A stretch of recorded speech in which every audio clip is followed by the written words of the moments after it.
Tasha, I'm beginning to understand why you had to leave him.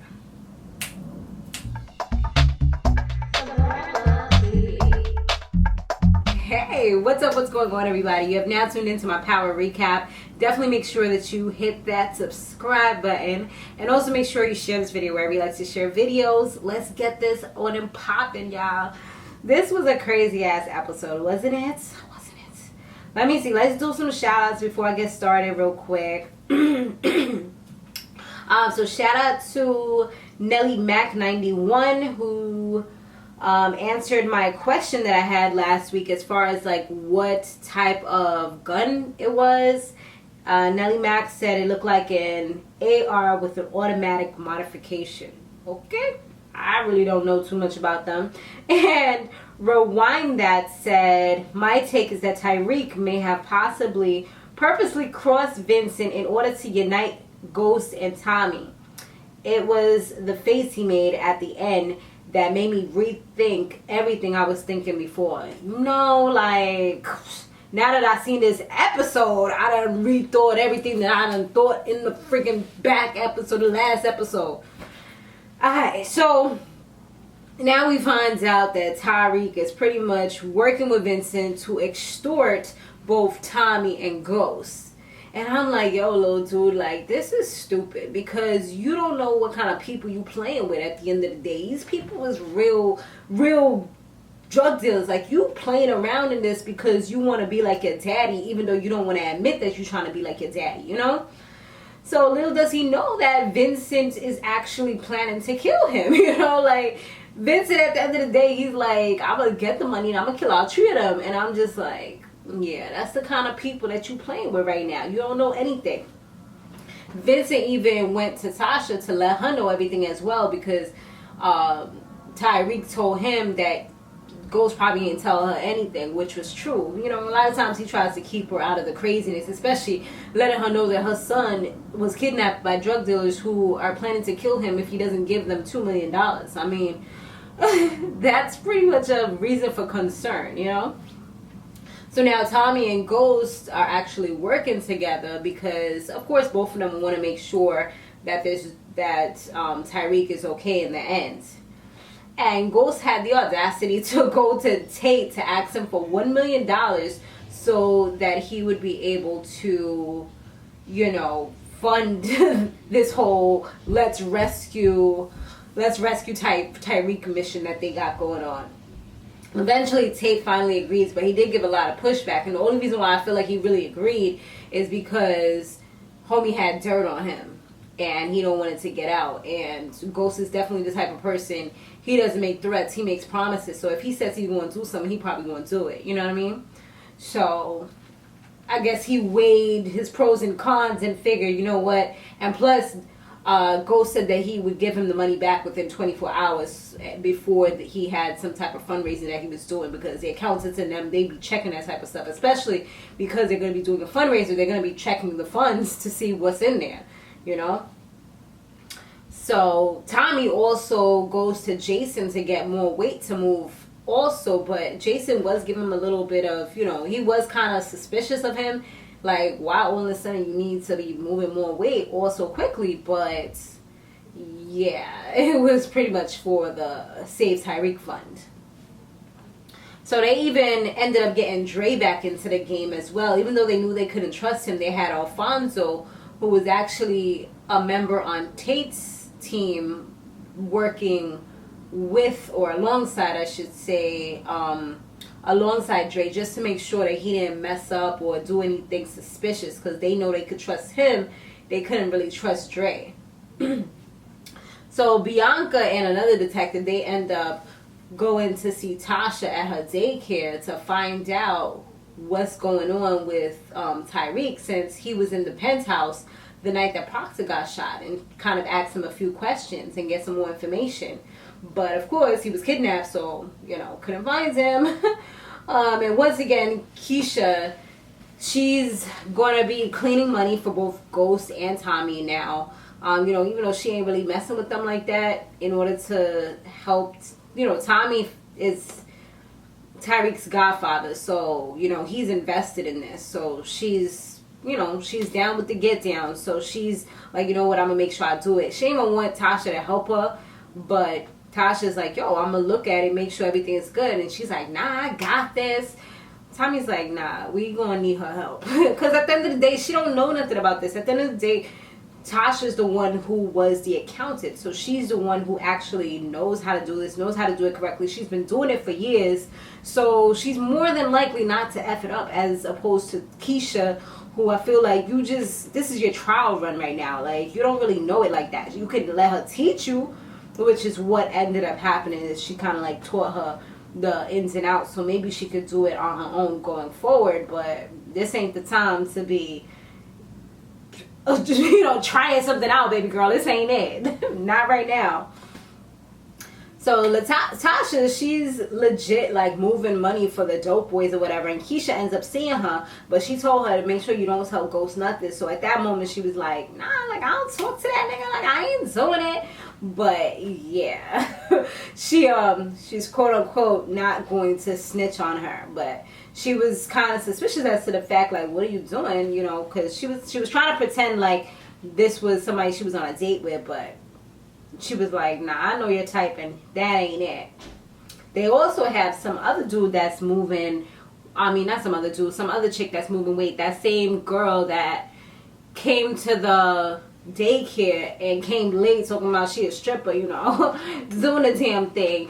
She had her Yara Bang wig and her little synthetic wig, and her homegirls, they was all moving weight up in the club, getting that money, honey. So yeah, everybody is out here trying to do their thing, trying to make sure that he gets out of there. So when Tommy and Ghost was on their way to drop off the money, here comes these cars stopping them. So they're like, yo, what's going on? All of a sudden, here comes Jason and his goons talking about, oh, we came to collect the money that you owe us. Well, that you owe me. He said that Ghost still owes him money and Tommy still owes him money. So he'll be nice enough. Yo, Tommy was like dead begging. He was like, please, Jason, don't take it. I'm like, Tommy, begging is not a good look on you. You're supposed to be hardcore. Hardcore people don't beg.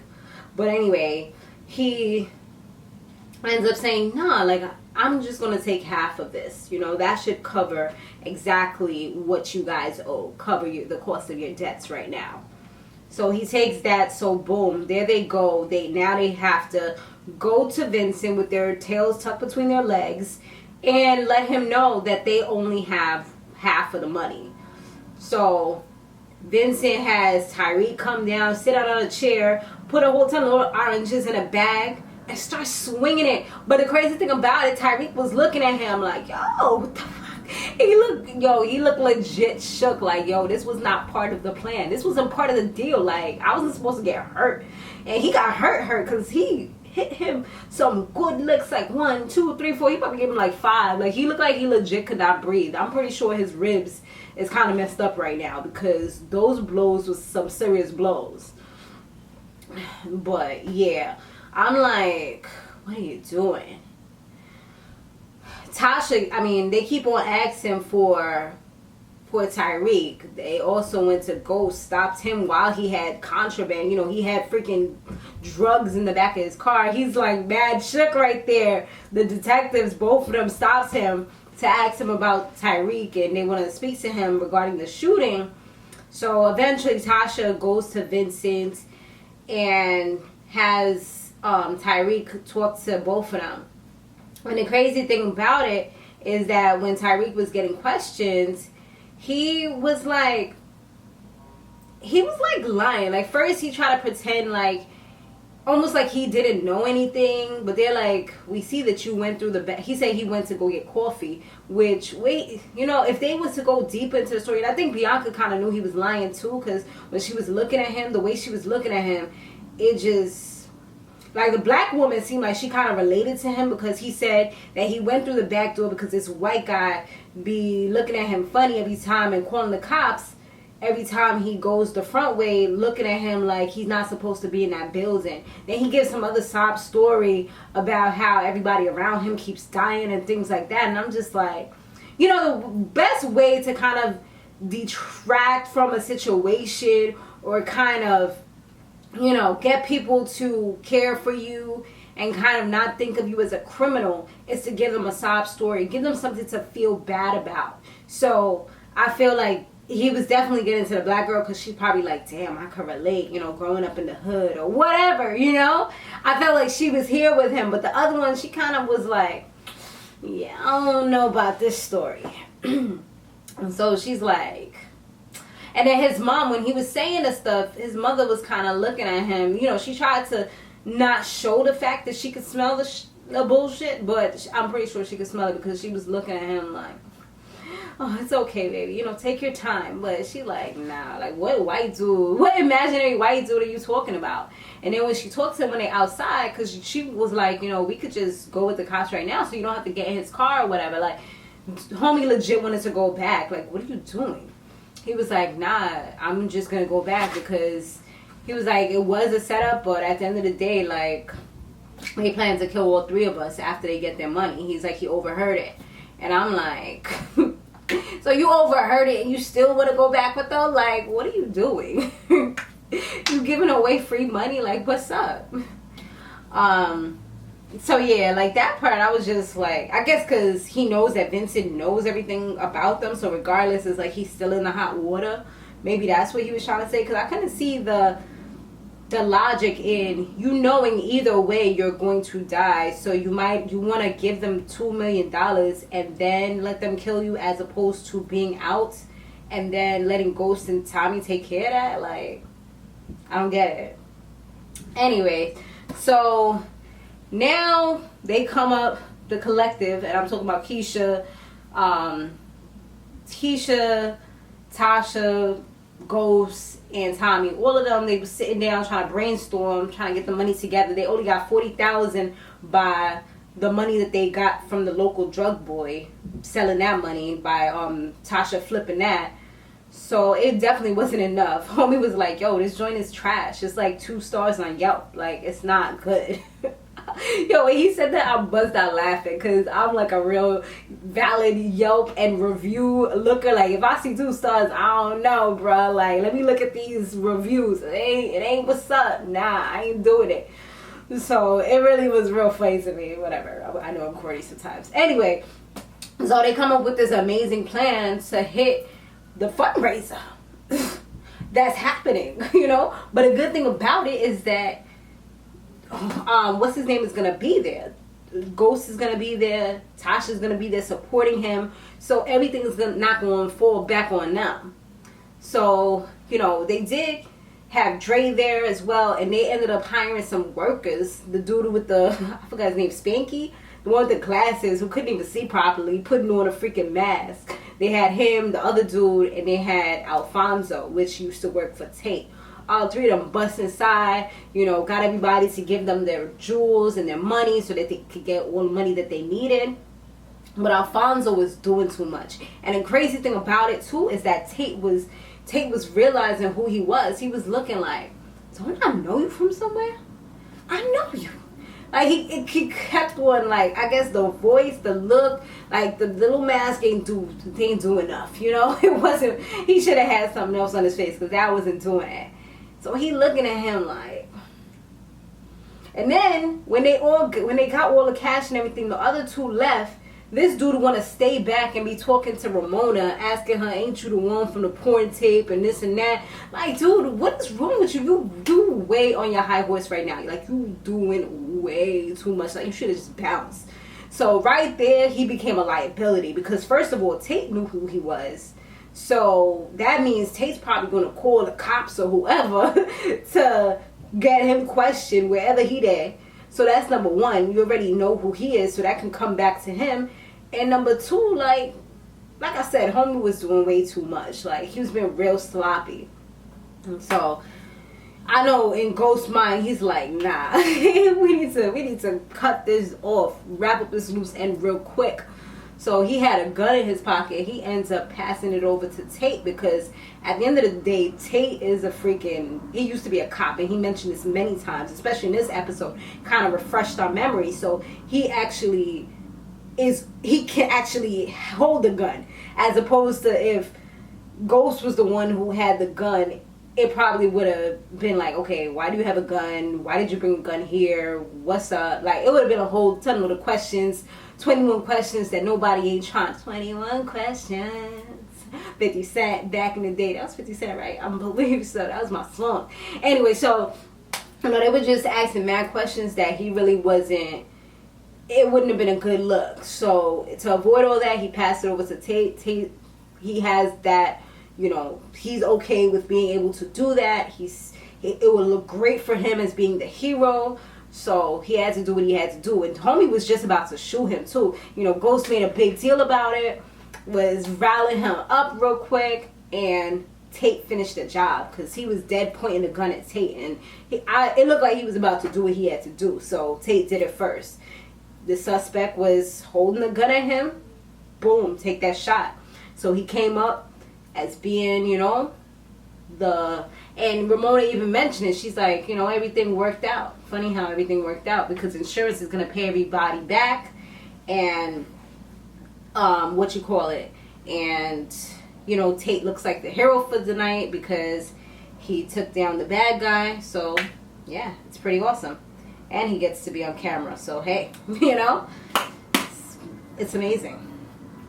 And then all of a sudden, like, Tasha came through when he was talking to her. So it's just like, all of a sudden, they all chummy and stuff. She's like, we have to go get our son. And I'm just like, yeah, she wasn't really feeling that. Because you know what she's trying to do.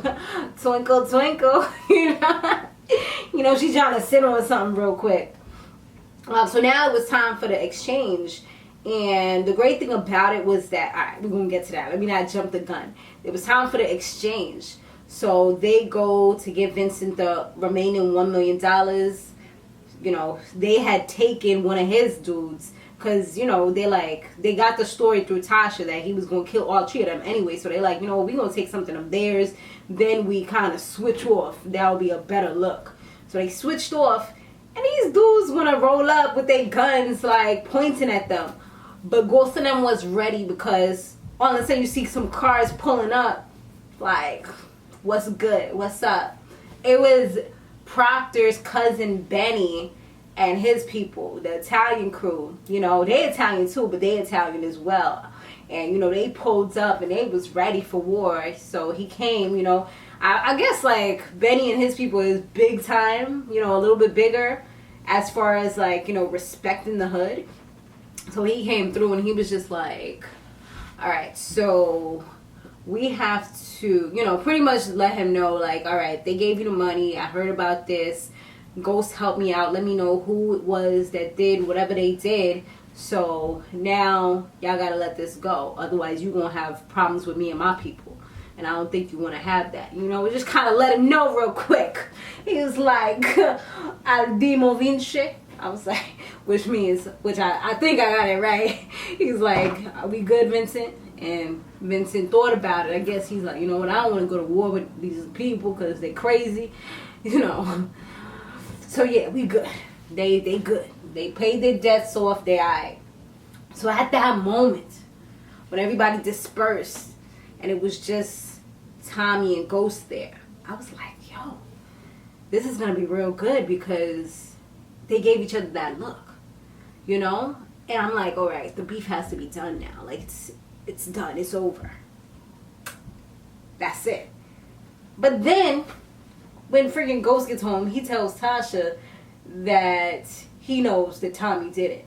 And then now, the story that Tyriq gave that was BS, it makes more sense that everything is kind of like, okay, yeah. So now I see why he didn't want to, he looked at him the way he did it. He said the way that he told Benny that, you know, the way he looked at Benny, he knew that Tommy was the one who did it. So yeah, now he know it in his heart and his mind, and it's messed up, you know, because he was real close to Proctor. Regardless to how many crazy stuff they had going back and forth with each other, they was real close, you know, and that was the lawyer that got him on for so much. Just like how him and Angela had issues, but that was the person he loved, you know. I feel like he thought of Proctor almost as extended family, like after Tommy. It was Tasha, then Tommy, then freaking, Well, after Angela passed. So then when Tommy goes to see Keisha, he was like, yo, he knows that I killed Proctor.